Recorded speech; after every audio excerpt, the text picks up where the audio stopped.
বিগত 2001 সালের নির্বাচনের পরে সারা বাংলাদেশে যে সহিংসতা হয়েছে এবং যে নির্যাতন হয়েছে তার থেকে পটুয়াখালী আলাদা নয়।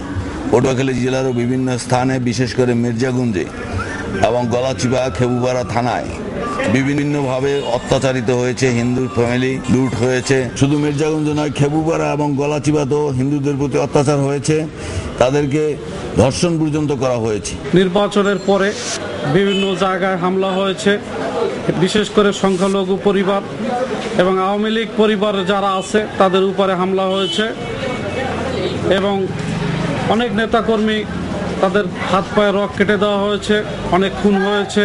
এরপরে যতগুলো আন্দোলন হয়েছে 2001 সালের পরে প্রতিটি আন্দোলনের সময় আমাদের এই বাসাবাড়ির উপরে অনেকবার হামলা হয়েছে। পুকুরের মাছ ধরে নিয়ে যাওয়া হয়েছে এবং ঘরের মধ্যে অত্যাচার করা হয়েছে, নির্যাতন করা হয়েছে, মা বোনদের পর্যন্ত নির্যাতন করেছে। আমাদের কাঁঠালতলীতে আওয়ামী লীগের এক ছেলে দিগম্বর করে রাস্তায় ঘুরানো হয়েছে এবং তার মাথা কামিয়ে রাস্তায় দিগম্বর গানিয়ে ঘুরানো হয়েছে।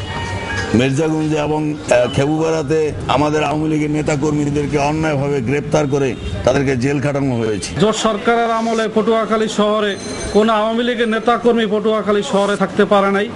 এই জোট সরকারের অত্যাচারে পটুয়াখালীর সাবেক স্বরাষ্ট্রমন্ত্রী আলতাফ হোসেন চৌধুরীর তার যে বাহিনী আছে, সন্ত্রাসী বাহিনী, বিশেষ করে তাদের যে ক্যাডার বাহিনী, তারা এই বাড়ির উপরে হামলা করেছে। আমাদেরকে বিভিন্নভাবে এই 5টি বছর আমাদের অতিবাহিত করতে হয়েছে, অনেক অন্যায় অত্যাচার আমাদেরকে সহ্য করতে হয়েছে। পটুয়াখালী তো দুমকি থানায় একটা বোমা ব্লাস্ট হয়েছিল, তার জন্য পটুয়াখালী জেলা আওয়ামী লীগের নেতৃবৃন্দের নামে কেস করে আমাদেরকে ঘরে ঘরে তল্লাশি হয়েছে এবং গ্রেপ্তারের জন্য চেষ্টা করা হয়েছে। আমরা 1 বছর পর্যন্ত পালিয়েছিলাম।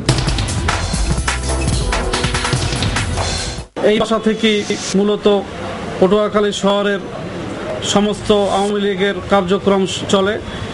এর ধারাবাহিকতায় ওই দিন সন্ধ্যার সময় তাদের ক্যাডার বাহিনী, প্রায় 200-300 কর্মী ক্যাডার বাহিনী আমাদের উপর হামলা করে, বাসার উপর হামলা করে ব্যাপক ভাঙচুর করে এবং আমার পিতাকে তারা হত্যার উদ্দেশ্যে এই বাসার ভিতরকে প্রায় 2 ঘন্টা বসে তাণ্ডব লীলা করে।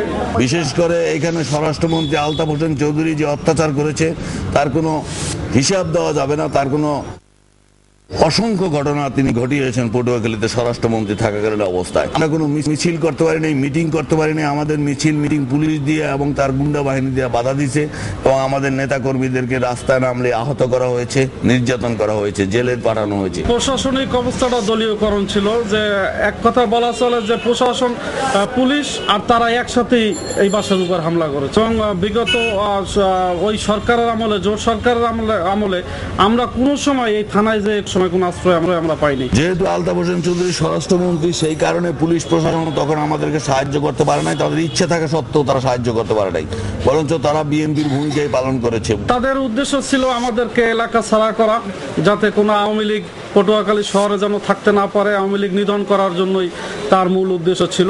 আজকে 2.5 বছর পটুয়াখালীতে না সারা বাংলাদেশে আওয়ামী লীগ সরকার ক্ষমতায়, আমরা এই বিদ্বেষ প্রসূত হয়ে কোনো কাজ আজ পর্যন্ত করিনি। কোনো বিএনপির কর্মীকে গ্রেপ্তার করা, তাদের নামে মিথ্যা মামলা দেওয়ার থেকে শুরু করে কোনো রকম অন্য অত্যাচারের আশ্রয় আমরা নেই না। যেহেতু আওয়ামী লীগ, আমরা এমন একটা দল, আওয়ামী লীগ, আমরা কোনো সন্ত্রাসী বা কোনো হামলা মামলার রাজনীতি আমরা করি না। আমরা উন্নয়নের রাজনীতি করি, আমরা গণতন্ত্রের রাজনীতি করি। আমরা এখানে এই ধরনের কোনো প্রতিশোধ হিসাবে আমরা কারো বাসা বাড়ির উপরে বা এই ধরনের কোনো হামলা আমরা করিনি। এ ধরনের ঘটনাগুলো আমরা তীব্র নিন্দা জানাচ্ছি এবং অনতিবিলম্বে বিচার বিভাগীয় তদন্ত করে এর বিচারের সম্মুখীন হওয়ার জন্য তাদেরকে অনুরোধ করছি। আমরা চাই যে না, আমাদের যারা ক্ষতিগ্রস্ত হয়েছেন, যাদের উপরে হামলা হয়েছে, তারা সুষ্ঠু বিচার পাক।